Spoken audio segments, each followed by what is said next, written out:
Happy Monday, everybody. It's the 4th of November, 2019. It's 8 a.m., 8:01 a.m. Chicago time on episode 1631. Hopefully, you can hear me nice and clear. Derivatives trading involves substantial risk of loss and is not suitable for all investors. Past performance is not necessarily indicative of future results. This morning, we have a market that is in a gap up, pretty substantial gap up. The high on Friday is 30.65 in the ES, and this morning we're trading around 30.80, so about 15 points of a gap zone so far. So overall, market's very, very optimistic about the prospects of a trade deal. The big thing that's pushing us around is that several houses have come up and have come out and said that there's a strong probability that there will be no more tariffs from the U.S. or China, and the market's responding accordingly. America's Commerce Secretary Ross stated that he had positive conversations with Europe, Japan, and South Korea and might need to impose auto tariffs later this month. Talks with individual companies about their capital investment plans might help to avoid tariffs. U.S. official on WTO ruling. U.S. was disappointed with WTO, blah, blah, blah, blah, blah, but that's separate. So there's likely not going to be, despite what our friend Ross here says, there's not likely to be tariffs on autos. Which of course helps the Asian European markets, and then there's a very, very high probability of a trade deal at this point. Essentially, the strategy by the Trump administration has not been as damaging to China as expected, and China is taking structural measures to make the impact of further tariffs and so on less pronounced on their economy. And so we're at a point now where the bluff is being called, and both sides are not getting anywhere with this nonsense. So they're likely to work something out for their mutual benefit. So that's where we stand. That's the big news.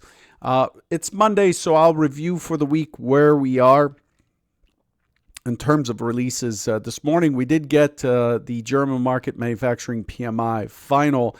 Came in stronger than consensus, but still weak at 42.1 versus 41.9 expected. Tomorrow we get balance of trade out of Canada, balance of trade out of the U.S., ISM manufacturing PMI out of the U.S.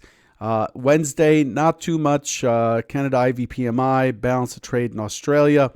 And then on Thursday we get the rate decision out of the Bank of England, and China's balance of trade, exports and imports year on year. And on Friday, we get balance of trade out of Germany, employment change out of Canada, and Michigan sentiment prelim in the U.S., and an inflation rate from China. For today, what is cooking for today?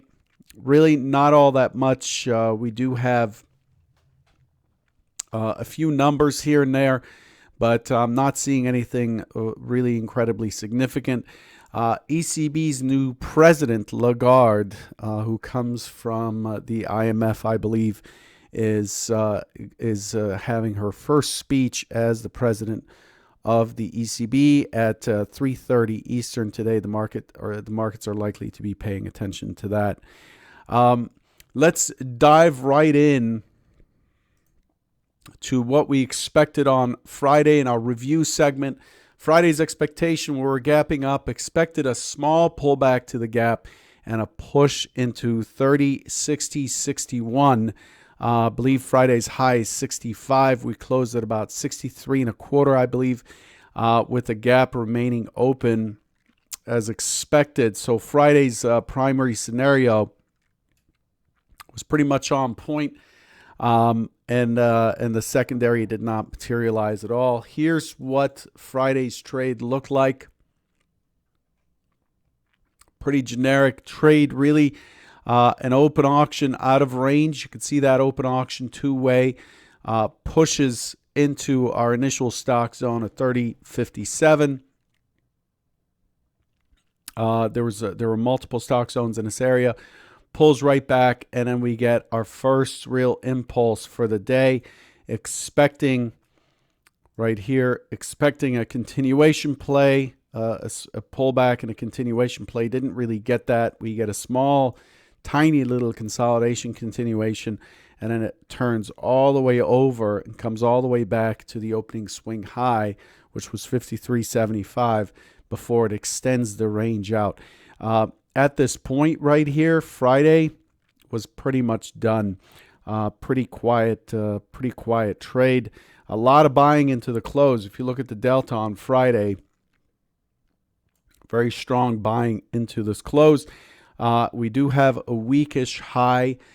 It's not a trend day. This is a normal variation day, or actually a normal day, and it just looked like it wasn't going to let go of higher prices. The important thing is it traded really well around the point of control. The market's accepting these prices. And if it's accepting these prices, then that becomes the new base from which the next leg up would likely take place. And we saw that happen overnight. So we continued pushing overnight. The overnight low is a tick below the of Friday's high. Pretty strong action from the ES. Here's where we are. We're trading way up here at 30.80, and the market really took off pretty early on. So let's take a look at our overnight session. Clearly a trend up. Never breached the mid or VWAP, and continuing to push higher. Friday's volume was actually pretty strong, 989,000 or so, or actually 996,000 contracts. That's pretty good, pretty in line for a rally day.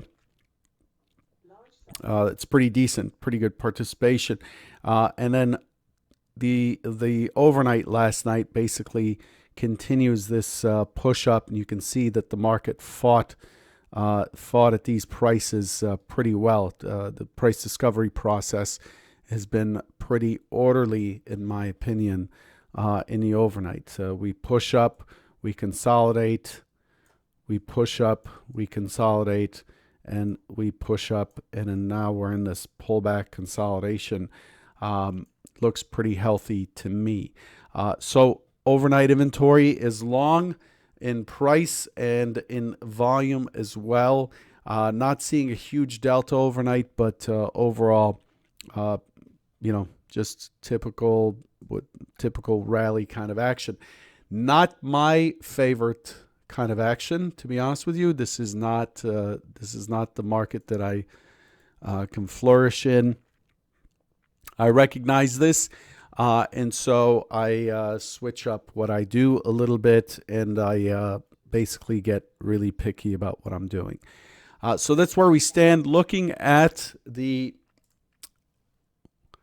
Let's look at the order flow picture here on ctbookmap.pro.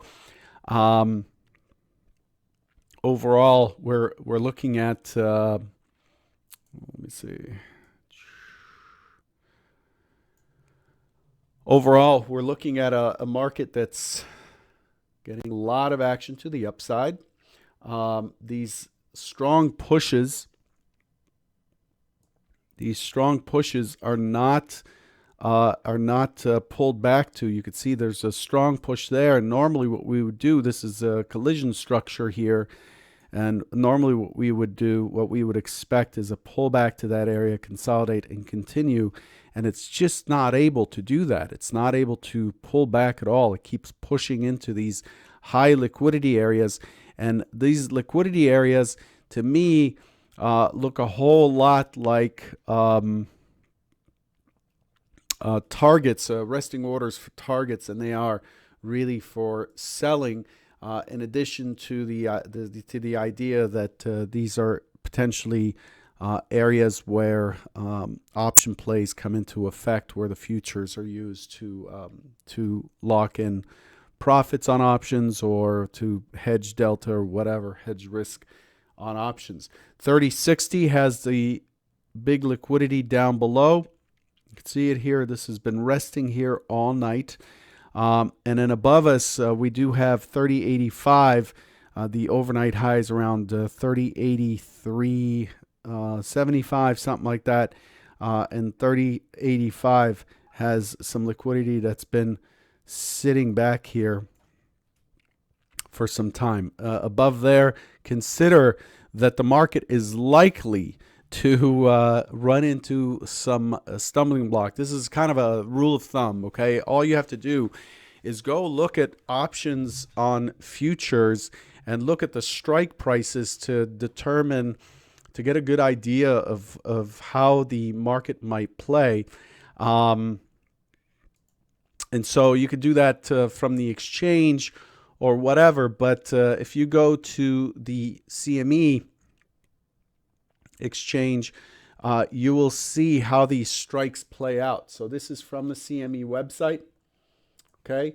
And you can see that where the strikes are distributed, right? 30-25, 30-30, 30-40, 30. These major strikes are areas you're likely to confront liquidity. So if you're long, just to have an expectation that there may be a fight along the way as we push up into those areas, there may be a fight along the way. Okay, so just pay attention to these strike prices, and you can see, you can find out how much volume each strike has and the open interest at each price as well. And it's just, I know we don't trade options here, but it helps to be well informed. So that's that. Let's take a look at what we're expecting for today. Oh, I just wanted to show you the volume scope as well. Just this kind of footprint, so to speak. You could see how it just pushes. It pushes, and it has very little in terms of coming back to the prior. Oops, that was terrible. Coming back to the prior price. It pushes, it consolidates for a little bit, it gets another push. This last push, by the way, look at this thing. This last push looks relatively weak to me. This looks like it may be done to the upside a little bit. So on the open, I'm looking for the market to potentially rotate down. Let's take a look at what we're expecting for today, so we can wrap up here. So let's get these stock zones in here. Oh, actually, we don't have any. So here's a peculiar thing about where we are. We are in new all-time high territory with some poor measured move structure down below. So I actually was delayed this morning in trying to, in looking through and digging through and looking for good measured move structures, and I didn't find any good ones up in here. So when I turn on the stock zones, you can see that the reference point in the stock zones automatically populate in the areas that have a reference, and up here we have nothing. We've got no stock zones at all. I have no predetermined areas to trade against in this current environment. So what does that mean? It means that I'm basically responding to market generated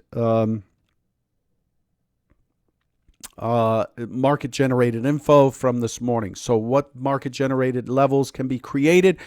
We're looking at things like the initial balance, the opening print, the opening swing, the IBs, any structure, any impulse pullback structure. That's what I have to trade against, and it's more traditional intraday trading, scalpy-ish. But when I'm talking about scalping, I'm not talking about get in for 2 ticks with a 4-tick stop type of thing. I'm talking about building a position and campaigning around a position in traditional intraday short-term scalping methodology, and that's what's likely to play out today. So we generally will likely follow the same structure and auction principles that we normally have. We have an open auction out of range, most likely. Actually, the more likely play this morning is an open that tests the high, and then I'm looking for somewhat of an open test drive, lower consolidation, and a pushback into the range before it bounces back up. It may or may not close that gap, but don't be surprised if it does. The market is likely to push back to the prior range, maybe as far as the point of control at 3060 or 3060 half-ish, I think, or 3060.75 is the point of control. And that's the primary expectation. Push that high and revert back. The secondary is that the fact that we're gapping up is likely to trigger off systems that are likely to continue pushing. Why sell in this market? Now, I'm not interested in selling, okay? So let's just be clear about this. I'm not interested in having it test the high and then trying to sell the high and looking for it to rotate on this scenario. Please don't understand that from these squiggles that's what I'm looking for. What it has to do for me to get short is it has to have an impulse down that fails to be taken back. In other words, it has to break lower and have a kind of a bear flag, or at least not pull back beyond 50% of that impulse swing for me to take a stab small. Understand that we're pushing against the overall trend, which is up. This market's just moving up. Take something small and be conservative with the scale for risk. And if it continues to fall, then I'll likely look for another pullback and initiate an add as if I'm initiating a new trade. That's how I look at these things.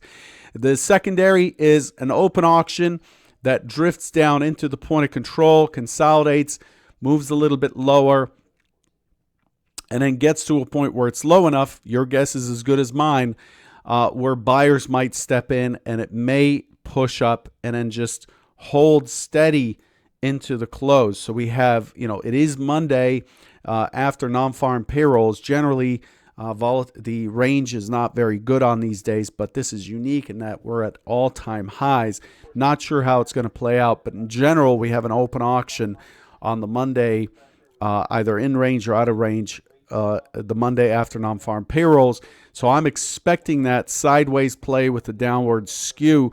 And then, of course, the tertiary, but not all that much less likely, is an open test down, find buyers, impulse up back to the high, and then start drifting up towards 30.95. And then we have a millennial figure up here. We have actually a century figure right up here at 3,100. So not expecting all that much range, but new territory and a new push higher is very, very likely. This is, again, in this situation, we're likely to have an open drive, open test drive, and so on. So scenario 1, 2, open test drive types.